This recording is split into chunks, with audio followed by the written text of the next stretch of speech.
Welcome to The Explainer, where we break down big ideas. Today, we're going to talk about climbing a ladder. But it's not just any ladder. It's a ladder for learning. So let's just jump right in with a question for you. Is knowing a fact the same as really understanding it? I mean, you can memorize a line from a poem, right?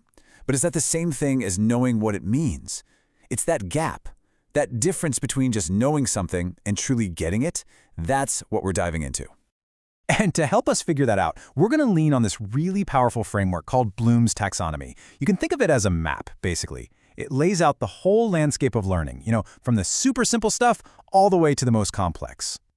And this isn't some old, dusty theory that's just been sitting on a shelf. Oh no, it's been evolving ever since Benjamin Bloom first came up with it way back in 1956. It's been updated and revised to keep up with the times, all the way into our crazy digital world today.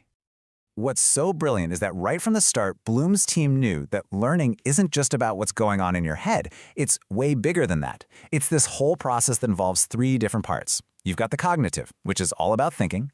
Then there's the affective, which is about feeling, your attitudes and emotions. And finally, the psychomotor, which is all about doing, physical skills. So for this explainer, we're going to zoom in on that cognitive domain. It's definitely the most famous part of the whole taxonomy. And like I said, just think of it as a ladder. A ladder with 6 steps, and we're going to climb it step by step together. Okay, so here we are at the bottom of the ladder. Rung number 1 is all about remembering. This is the bedrock, the absolute foundation. It's just about being able to recall basic facts, definitions, things like that. It's the pure what of learning. And what's really key here, if you look at the examples, is the use of these very specific action verbs. Words like recite, list, and define. They're not fuzzy. They're super important because they give teachers a really clear, measurable way to know, okay, did the student actually get this? All right, let's take a step up. The next rung on our ladder is understanding. Now, this is a big leap. We're moving beyond just spitting back facts. This is where you have to explain ideas in your own words. It's about really, truly grasping what something means. So yeah, think about it like this. It's the difference between just memorizing the ingredients for a cake versus being able to explain to a friend how to actually bake one. See? You're moving from the what to the how and the why. Okay, next step up, applying. And this is where things get really practical. This is all about taking the information you know and actually using it to solve a problem or do something new. This is the moment that knowledge stops being just this abstract thing in your head and becomes a real-world skill. Whether you're calculating the right dose of medicine from a chart or actually using a power tool to cut a piece of wood. All right, we're getting higher up the ladder now. Level 4 is analyzing. And this is where that critical thinking muscle really starts to flex.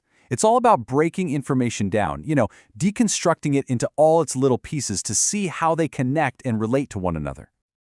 So anytime you compare and contrast different ideas or maybe diagram how a system works, that's what you're doing. You're analyzing. You're not just taking information at face value anymore. You're really digging in and examining its structure. We are getting so close to the top now. Next up is evaluating. This level is a big deal. It's about making judgments, forming your own opinion, and then, and this is the key part, defending that opinion with actual evidence. Yeah, it's not enough to just have an opinion. You've got to be able to back it up. This level forces you to weigh different options, to critique other people's ideas, and to justify the conclusions that you come to. It's heavy stuff. And here we are. We've made it to the very top of the ladder. The peak. This is creating, and it's considered the highest order of thinking because it's where you take everything you've learned and you generate something brand new. This is where knowledge truly becomes innovation. You're not just repeating or analyzing anymore. You're synthesizing all that knowledge to design, invent, or compose something that has never existed before. Pretty incredible, right? Okay, so we've climbed the whole ladder, but now let's talk about why this matters. Let's see how this whole framework goes from being a neat theory to being an incredibly practical tool that people use every single day. You see, the real magic of Bloom's taxonomy is that it makes the whole process of learning, well, visible. It gives teachers this common language they can use to design better lessons, and at the same time, it shows students exactly what's expected of them at every single level. No more guessing. And this is a perfect example of what I mean. A cookie. How do you grade a cookie? Seems totally subjective, right? But with a tool like a rubric which is built on these ideas, you actually can. you can create clear, objective criteria for what makes a great cookie. Texture, appearance, taste. Suddenly, good becomes measurable. So, I know what you might be thinking. A framework from the 1950s? How is that still relevant? Well, what's so amazing about Bloom's taxonomy is how incredibly adaptable it's been, especially in our super modern digital world.